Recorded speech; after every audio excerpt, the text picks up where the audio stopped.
श्री सूत जी महाराज कहते हैं कि जब हम भगवान की कथा सुनते हैं,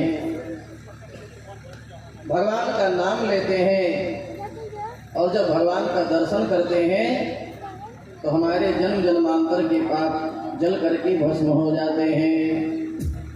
अच्छा, ये दुनिया में कोई ऐसा व्यक्ति नहीं है जिससे पाप ना बन रहा हो। पाप तो हो ही जाता है। कई प्रकार के पाप बताए गए हैं। कई लोग मानसिक पाप करते हैं, कई लोग शरीर से पाप करते हैं, कई लोग कर्म से पाप करते हैं। और सूत जी कहते हैं, कायेन वाचा मनसा पिपातकं नित्यं प्रकुर्वन्ति सता सठेन परस्य पुष्टा मलिना दुराशया सप्ताह यज्ञेन कलो पुनन्ति ते। मनसा वाचा कर्मणा नित्य पाप हो रहा है। और इन समस्त पापों का सबसे सरल प्रायश्चित क्या है? बोले हम भगवान के चरणों में लग जाएं, भगवत आश्रित हो जाएं और भगवान के प्रति हमारी प्रीति हो जाए, प्रेम हो जाए। अच्छा, ये जो हम लोगों को मानव शरीर मिला है, ये केवल कमाओ खाओ मर जाने के लिए नहीं मिला है। पर कलयुग का मनुष्य तो एक बात जानता है, खूब कमाओ खूब खाओ और मर जाओ। ये मानव शरीर कमाओ खाओ मर जाने के लिए नहीं मिला है।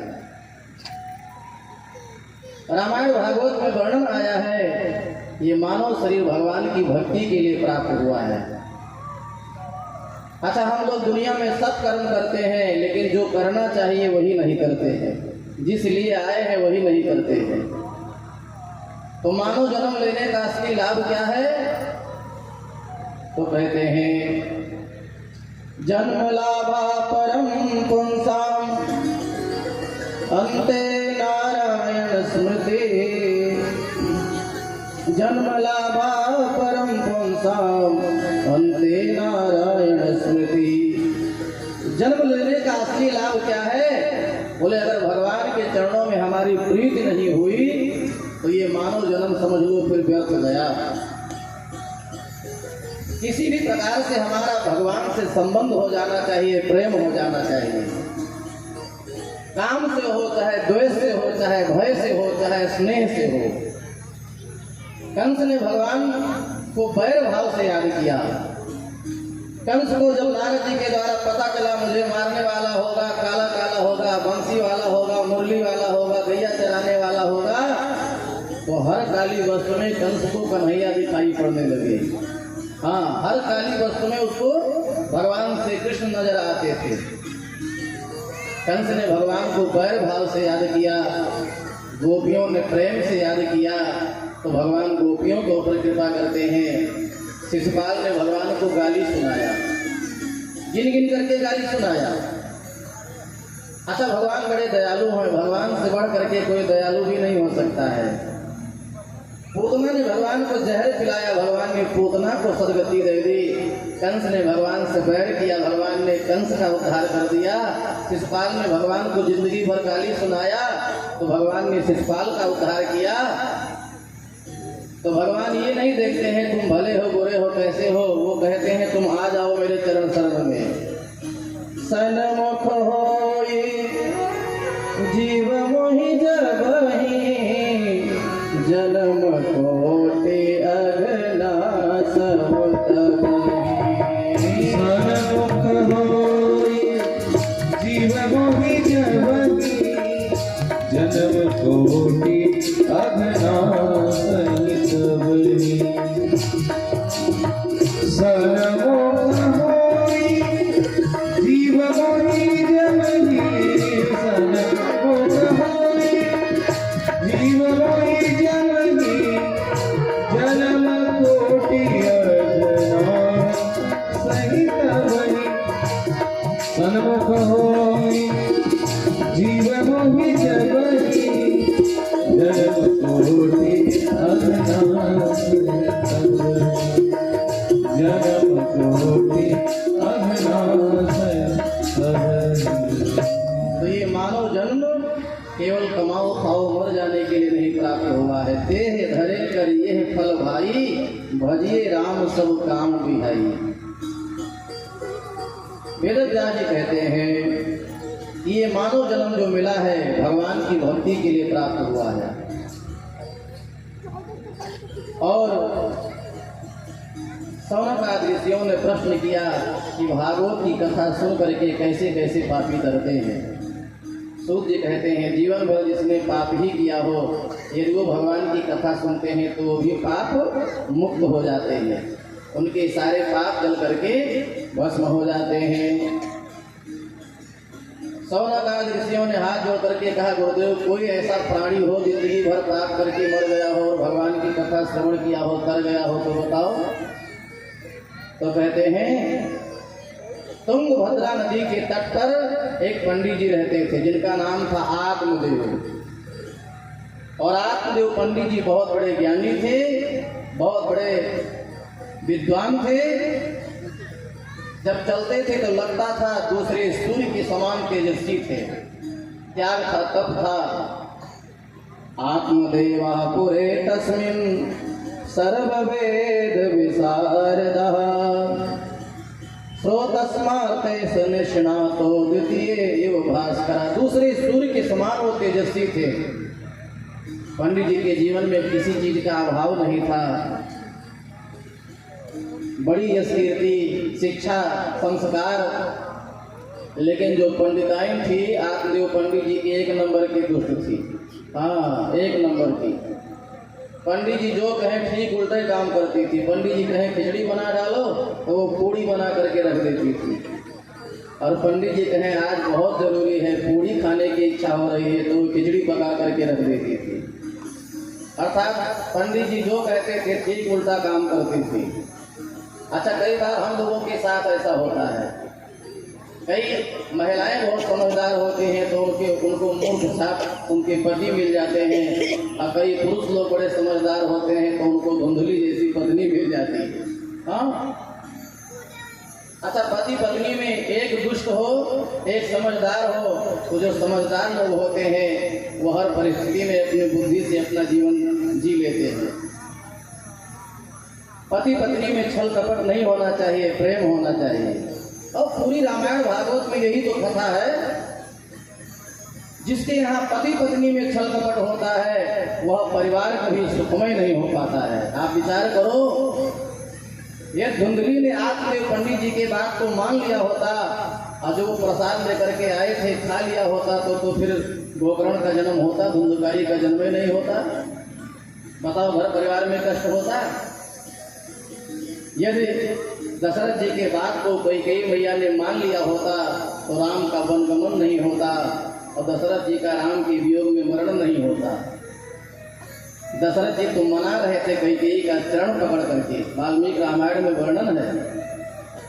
महाराज दशरथ चरण पकड़ करके मना रहे थे, देवी तुम अपने पुत्र भरत को राज्याभिषेक कर दो, भरत को राजा बना दो अयोध्या का, लेकिन मैंने राम को जंगल भेजने से तुमको क्या मिलेगा? यदि राम 14 साल के लिए वनवास चले गए तो मैं राम के वियोग में जीवित नहीं बचूंगा। आप विचार करो, एक तरफ पति चरण पकड़ करके मना रहा है कि देवी हठ मत करो, यदि राम वनवास गए तो मैं राम के वियोग में जीवित नहीं बचूंगा, लेकिन कैकेयी मैया ने हट किया। कैकेयी मैया ने कहा यदि राम 14 साल के लिए वनवास नहीं गए तो मैं जहर खा के मर जाऊंगी, कुआं में कूद जाऊंगी, फांसी लगा लूंगी, आत्महत्या कर लूंगी। कैकेयी ने हट किया तो परिणाम क्या हुआ? राम जी का 14 साल के लिए वनगमन होता है और राम के वियोग में दशरथ जी का मरण हो जाता है। यदि बात मंदोदरी के बात को यदि रावण ने मान लिया होता तो लंका का सर्वनाश नहीं होता। मंदोदरी तो बारंबार मना रही थी चरण पकड़ करके कि तुम जिनको चुरा करके लाए हो वो परम माँ भगवती जगत जननी है, जिनके साथ तुमने बैर ठान लिया है वो परमात्मा है। मंदोदरी बारंबार मना रही थी कि राम जी से बैर मत करो, लेकिन रावण ने अपने पत्नी की बात का सम्मान नहीं किया। यदि बाल ने अपने पत्नी की बात को मान लिया होता तो उसको बाण से, राम जी के बाण नहीं लगता, उसको उसका मरण नहीं होता। अरे और तो और कौन कहे, यदि भगवती जानकी ने राम जी के बात को मान लिया होता तो उनका भी हरण नहीं होता, लेकिन नहीं। जहाँ पति पत्नी में हट होता है वह परिवार सुखमय नहीं हो पाता है, वहाँ कोई न कोई घटना जरूर घटती है। जहाँ सुमति तहाँ संपत्ति नाना, जहाँ कुमति तहाँ विपत्ति निदाना। जिसके यहाँ पति पत्नी में छल कपट होता है वह परिवार कभी सुखमय नहीं हो पाता है। पति पत्नी मतलब एक रथ के दो पहिया। अब रथ में एक रथ वाला पहिया हो और रथ में एक स्कूटर वाला पहिया लगा दिया जाए, बताओ चल पाएगा? फिर तो रथ पलट ही जाएगा। आज जितने लोग बैठे होंगे रथ में सब मर जाएंगे। इसलिए दाम्पत्य जीवन रूपी रथ के ये दो पहिया हैं। आपस में प्रेम होना चाहिए, त्याग होना चाहिए, समर्पण होना चाहिए और एक दूसरे की बात को मानना चाहिए। यदि पति बढ़िया बात कर रहा हो तो स्त्री को चाहिए कि पति की बात का आदर करे, और यदि पत्नी समझदार हो, बढ़िया राय दे रही हो तो उसकी बात को भी मान लेना चाहिए। और पति पत्नी में हट नहीं होना चाहिए, एक दूसरे की बात को मान लेना चाहिए। अच्छा, आप लोग मानते हैं कि नहीं मानते हैं? पुरुष लोग तो पीछे बैठे हैं। जजमान जी आप सब मानते हैं ना? हाँ, चलो बहुत बढ़िया है। बलिया वालों को सुधारना नहीं है, सब सुधरे सुधराए। हाँ, बोलिए कि नारायण भगवान की। अच्छा, जैसे हम पूछ रहे हैं ऐसे एक जगह और कथा चल रही थी, सत्संग चल रहा था। तो महात्मा ने पुरुषों से पूछा, आप लोग पत्नी की बात मानते हो कि नहीं मानते हो? जितने पुरुष लोग बैठे थे एक स्वर में सब हाथ उठा दिया। हाँ महाराज, एकदम इशारे पर चलते हैं। सब लोगों ने पांडाल में हाथ उठा दिया और एक सज्जन सबसे आगे बैठे थे कुर्सी पर, उन्होंने हाथ ही नहीं उठाया। तो महात्मा ने कहा, क्यों भैया बैठे तो आप आगे हो पर आपने हाथ नहीं उठाया कि आप पत्नी की बात नहीं मानते हो। तो जो सज्जन सबसे आगे बैठे थे, जिन्होंने हाथ नहीं उठाया था, बोले महाराज पत्नी आई नहीं है, बिना पूछे हाथ कैसे उठा दूं सत्संग पांडाल में सभा में। तो बाबा जी बोले असली भगत तो तुम ही हो, बिना पूछे हाथों नहीं उठा सकते पांडाल में। अच्छा, कुछ लोग आधा भगत होते हैं और कुछ लोग पूरा भगत होते हैं। हाँ, कुछ लोग आधे होते हैं, कुछ लोग पूरा भगत होते हैं। बोले भगत भगवान की जय। तो आत्मदेव पंडित जी जैसे तैसे धुंधली के साथ अपना जीवन जी रहे थे। शादी विवाह के कई वर्ष हो गए पर घर में बेटा बेटी का जन्म नहीं हुआ। और एक दिन धुंधली बाई से परेशान होकर के आत्मदेव पंडित जी ने निर्णय ले लिया, ऐसे दुष्ट पत्नी के साथ जीवन जीने से क्या मतलब। अच्छा, शास्त्र कहता है गृहस्थ जीवन में यदि पत्नी अनुकूल मिल जाए, आज्ञाकारी पुत्र मिल जाए तो गृहस्थ जीवन स्वर्ग बताया गया है।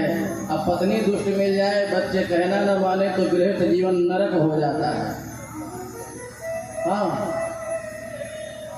आत्मदेव पंडित जी ने निर्णय ले लिया, ऐसे घर में रहने से क्या मतलब, पत्नी बात ही नहीं मानती, घर में पुत्र का जन्म नहीं हुआ। तो आत्मदेव पंडित जी घर द्वार छोड़ करके चले जाते हैं और एक सरोवर में प्यास लगी, जल पी करके बरगद की छाया के नीचे बैठ गए और अपने भाग्य को याद कर रहे थे। हे भगवान, मैं कितना बड़ा भागा हूँ, पत्नी बात नहीं मानती है, घर में बच्चों का जन्म नहीं हुआ। इतने में आत्मदेव पंडित जी का मंगल करने के लिए, कल्याण करने के लिए साक्षात भगवान ही साधु का वेश बना करके पहुंच गए। बोले भगवत्सल भगवान की जय। और सन्यासी के रूप में भगवान ने आत्मदेव पंडित जी से देखा रो रहे हैं तो प्रश्न किया, कथम रोदिस विप्रतम काते चिंता बलियसी भक्तम सत्करम मह्याम सस्य दुःखस्य कारणम। पंडित जी, आप देखने में तो ज्ञानी लग रहे हो पर एकांत शांत में रो क्यों रहे हो, आपको कौन सा कष्ट है। आत्मदेव पंडित जी फूट फूट करके रो पड़े, महाराज बहुत कष्ट है, मैं बहुत बड़ा भागा हूँ, मेरे घर में बेटा बेटी का जन्म नहीं हुआ। महाराज मैं इतना बड़ा भागा हूँ, मैं गाय खरीद करके लाया तो मेरे घर में जो गाय खरीद करके लाया उसने भी कभी बछड़े को जन्म नहीं दिया, वो गाय भी बाँझ निकल गई है। महाराज गाय की कौन कहे, आज तक जिंदगी में जितना पेड़ पौधा लगाया ना तो कभी फूल आया ना तो कभी फल आया, वो वृक्ष भी सब सूख जाते हैं। महाराज मैं बहुत बड़ा अपराधी हूँ, बहुत बड़ा मैं अभागा हूँ, मैं तो मरने आया हूँ। सन्यासी ने बहुत समझाया, महात्मा ने बहुत समझाया, देखो पंडित जी ये मानव शरीर प्राप्त हुआ है और इसको व्यर्थ में मत गवाओ। अब देखो बेटा बेटी से किसी को सुख नहीं मिलता है, जिसके भाग्य में सुख लिखा होता है उसी को सुख मिलता है। हाँ, इसलिए भगवान के नाम की माला जपो, लग जाओ मेरे साथ, भगवान के चरणों में भक्ति में लग जाओ और दुनिया का प्रपंच त्याग करके भगवान को याद करो, भक्ति करो।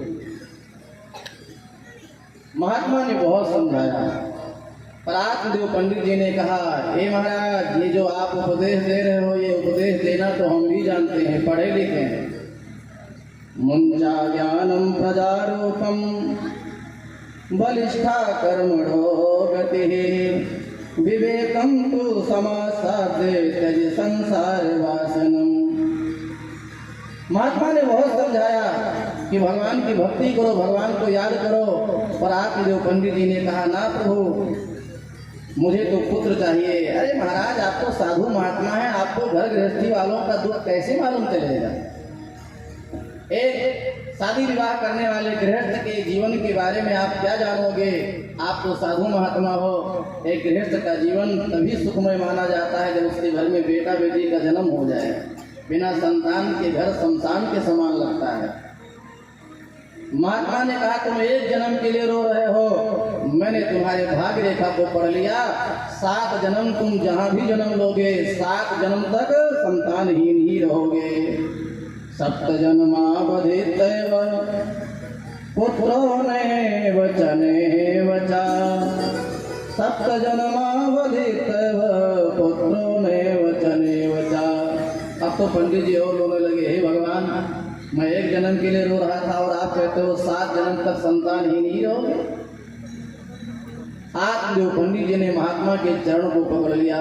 देखो महाराज, मैंने सुना है कि जो भगवंत के चरणों में जाने से नहीं मिलता है, वो एक पहुंचे ही संत के चरण में जाने से मिल जाता है। हाँ, मैंने सुना है कि भगवान से भी कहीं ज्यादा भगवान के भक्तों की महिमा है। मोरे मन प्रभु अस विश्वास, मोरे मन प्रभु अस विश्वास, मोरे मन प्रभु अस विश्वास, मोरे मन अस विश्वास, राम से अधिक राम दास, राम से अधिक जो अपराध भगत करे करेगी, जो अपराध भगत करे करेगी, राम रोष पावत सो जरेगी, राम रोष